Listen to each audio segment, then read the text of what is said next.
Hey folks, it's the Blind Guy coming back at you with another good old movie recommendation. And on this episode, we are taking a look at Creature from the Black Lagoon. Yes, another scary movie. In all honesty, I wanted to get this done before Halloween, but I'm going to play it off now as if it's just bonus content, because I'm sure you did not get enough Halloween for your liking.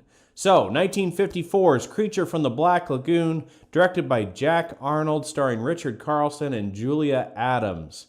This one, in all seriousness, when I was a child, was the pinnacle of the Universal monster movies. Even though I had never actually seen it as a little kid, I did think that reading through books and things on these movies that this would be the coolest one. It looked the coolest. It just had a cool name when you were a kid, the Creature from the Black Lagoon. And I saw it later, and it's decent. It's not the best, I don't think, of the Universal monster movies, but it is decent. It is definitely worth watching. The premise of the movie is an archaeological group goes down to the Amazon to find the remains of a fish man type creature called the Gill Man.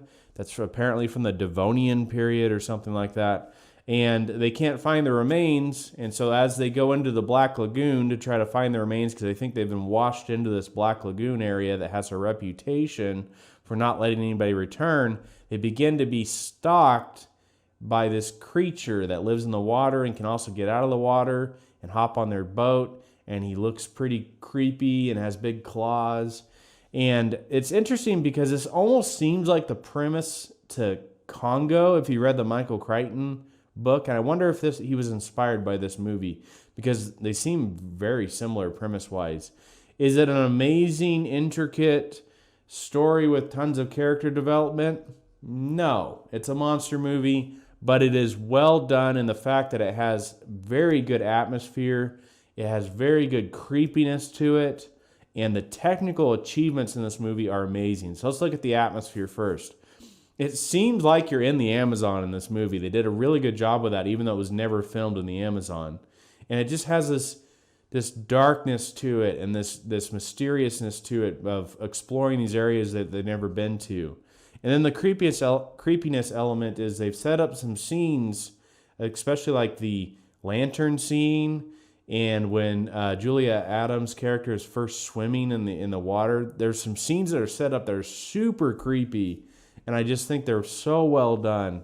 And then the technical achievement is they've got this costume that they've made for the creature, and I guess it was just a bear to wear. Like, you could not sit down while you're wearing it. But then they have one costume that I believe an Olympic diver wears underwater that could hold his breath for up to 4 minutes or 2 minutes while doing action sequences.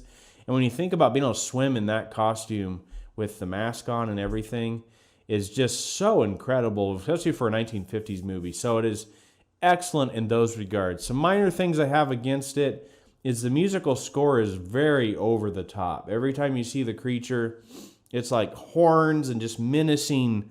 I'm not going to try to replicate it.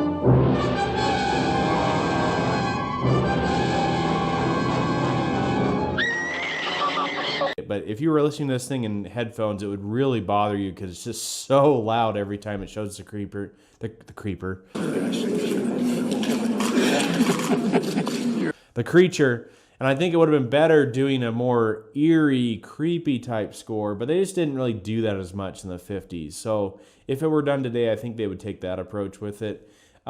Secondly, I think that the male character played by Richard Carlson is too over the top. He's that typical 1950s male alpha protagonist hero that just can't do anything wrong and has the right idea for everything. No, don't shoot! Don't shoot! Puppy, you might hit Kay! Today, it'd be nice to see a couple movies with male heroes in them. I bypassed the compressor.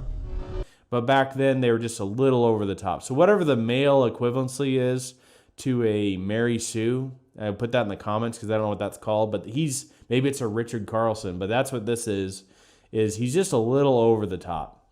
And then other than that, though, I think it's really pretty well done. It's pretty decent. This movie, as I have counted, has been attempted to be remade 8 different times from everybody from directing Directing responsibilities given to John Carpenter, Peter Jackson, John Landis, Del Toro. Everybody's tried to direct and remake this thing, and it's just never happened, which is curious to me because, in my opinion, this is, of all the Universal Monster movies, this is the one that probably would be best suited for a remake because it doesn't have, when you think Frankenstein and Dracula and the Mummy, there's certain story elements to those that people have ingrained in their minds because they've either read the books or they've watched so many movies based on them that if you tweak them or monkey with them at all, people are going to get upset. Creature from the Black Lagoon is not that way. I think you could, as long as you had the creature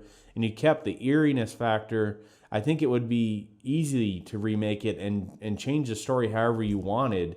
So I'm just surprised it's never been done before. Universal Studios was trying their dark universe where they were remaking all their old Universal movies, and with the problematic release of The Mummy, where it didn't do well with Tom Cruise, they shelved a lot of those, and so I don't know if it'll ever happen. To be honest, I have mixed feelings. It'd be cool to see an attempt at a remake, but at the same time, I don't really like all these remakes.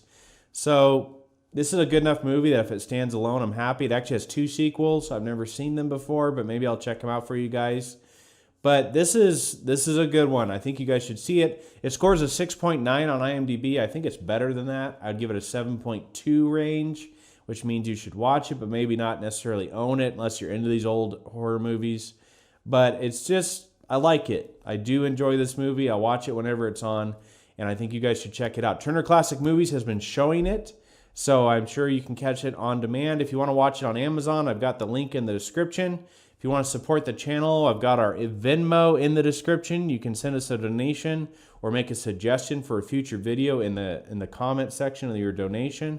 Or you can always send me an email.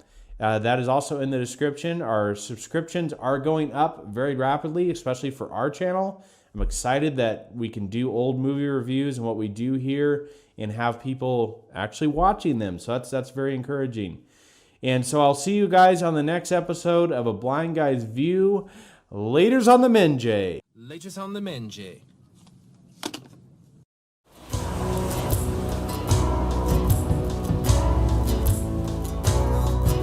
Ships on bigger of the waves are skimming by, and summits to the